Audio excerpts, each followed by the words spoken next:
ಪುಸ್ತಕ ಮೇಳದ ಹೆಸರಿನಲ್ಲಿ ಬೇಕಾಬಿಟ್ಟಿ ಖರ್ಚು ಬೆಳಕಿಗೆ ಬಂದಿತ್ತು.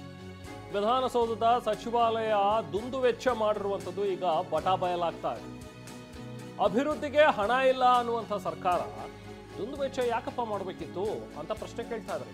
5 ದಿನದ ಪುಸ್ತಕ ಮೇಳಕ್ಕೆ ಖರ್ಚಾಗಿರೋದು ಎಷ್ಟು ಗೊತ್ತಾ? 4.5 ಕೋಟಿ ರೂಪಾಯಿ ಅಂತ. ಒಟ್ಟು 4.5 ಕೋಟಿ ರೂಪಾಯಿ ವೆಚ್ಚದಲ್ಲಿ ವಿವಿಧ ಕಾರ್ಯಕ್ರಮಗಳನ್ನು ಹಮ್ಮಿಕೊಂಡಿತ್ತು. ಫೆಬ್ರವರಿ 27ರಿಂದ ಮಾರ್ಚ್ 3ರವರೆಗೆ ನಡೆದಿದ್ದಂಥ ಪುಸ್ತಕ ಮೇಳ ವಿಧಾನಸೌಧ ಆವರಣದಲ್ಲಿ ನೀವು ಕೂಡ ಗಮನಿಸಿರ್ತೀವಿ, ಪುಸ್ತಕ ಮೇಳ ಆಯೋಜನೆ ಮಾಡಿದ್ದು. ಆದರೆ ಈಗ ತುಂಬ ದುಬಾರಿ ಆಗ್ಬಿಡ್ತು ಈ ಪುಸ್ತಕ ಮೇಳ ಅನ್ನುವಂಥದ್ರ ಬಗ್ಗೆ ಈಗ ಆಕ್ರೋಶ ವ್ಯಕ್ತವಾಗ್ತಾ ಇದೆ. 5 ದಿನದ ಪುಸ್ತಕ ಮೇಳಕ್ಕೆ ಬರೋಬ್ಬರಿ 4.5 ಕೋಟಿ ರೂಪಾಯಿ ಖರ್ಚಾಗಿದೆ ಅಂತ.